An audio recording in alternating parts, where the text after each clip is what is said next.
welcome to Core Wealth's monthly wrap-up for October 2019. We had the medium-term budget policy speech at the end of October.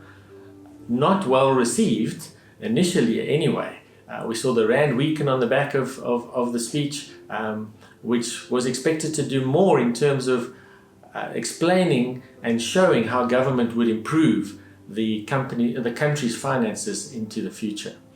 On the back of that speech, we saw Moody's downgrade the South African economy's outlook from stable to negative.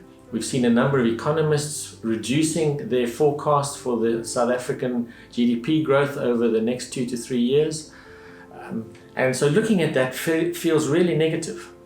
We'll show you a slide now where we actually look at data from South Africa and around the world, produced by Prudential, where they compare the economic growth in a country to the growth in earnings of companies listed in that country. And it shows you, basically there's just a whole lot of dots all over the place, showing that there's no correlation between if a country has good economic growth and the growth in earnings of a listed entity. Put another way is that a company is still able to grow its earnings even if economic growth is slow.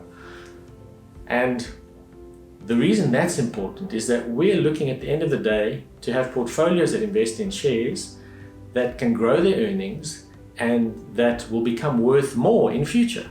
And that makes our clients' wealth grow. So having spoken about the economic growth and how that affects companies, here's a good example. So far for this year, in South Africa, we've had flat economic growth. Negative first quarter, positive second quarter, basically netted each other out. Pick n Pay has just come out with their results, and they've managed to grow their sales over this period and grow their profits by nearly 10% over a similar period over the last 6 months. Just illustrating that point that a good company can actually make profits even when the economic environment is tough. Having said that, if we look at the markets for October, the best place to have been was actually in South African equities, over 3%, that and emerging market equities, which South African equities is part of. Global equities were also strong, over 2% or around 2% for the month, as was global listed property. If we have a look now for the year to date, so the first 10 months of this year, we're seeing that our more aggressive portfolios, so portfolios that have more exposure to shares, have done well. We're seeing that our flexible, our most aggressive solution, many of our clients will have exposure to, is up now over 10% for these first 10 months. Bear in mind, if you think back to last year, when last year was actually a negative year as a whole, so we've seen quite a nice turn around, and we continue to see the market looking quite positive at the moment in November. Well, ice hockey player Wayne Gretzky once said that he skates towards where the puck will be, not where the puck was. And in terms of portfolio construction, we need to be looking ahead. Our investment managers are looking ahead to where the next good investment will be. Looking back, the US equity market has been the best place to have been over the last number of years.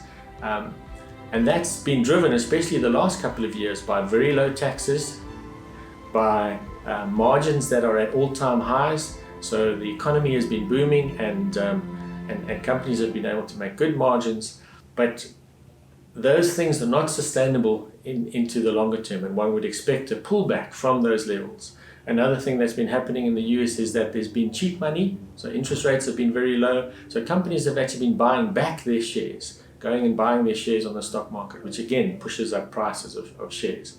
Now, we've benefited from a good run in the US equity market, but if we look ahead, we're seeing a number of opportunities in other places.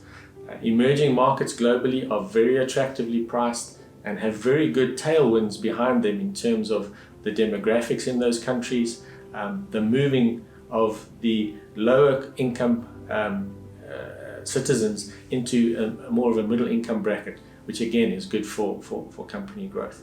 So we're starting to see and have moved some allocation to those markets, and have also chosen managers globally who can choose companies that are well priced. We think good stock pickers will be rewarded in the coming years, and have positioned our portfolios locally and globally to make the most of that.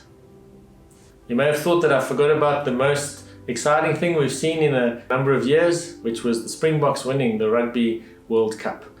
If we have a look going forward, that kind of inspiration often changes even how markets perform. Now, we're not basing our future on whether the Springboks are world champions or not. They are for the next 4 years. But you do see sentiment driving things. And our markets have been cheap in South Africa. Our equity markets, our bond markets have been very cheap. But we've started to see something changing over the last number of weeks. And if we see those valuations normalizing, we expect some very healthy returns. We've seen reasonable returns already this year, ahead of inflation in most instances. But looking at valuations, we think that could continue to improve. It'll be a bumpy ride in equity markets, it always is, but valuations are looking very attractive, and that will be good for portfolios into the future. If you have any questions, please give us a call. We'd love to chat and answer any queries you may have. Thanks very much for watching.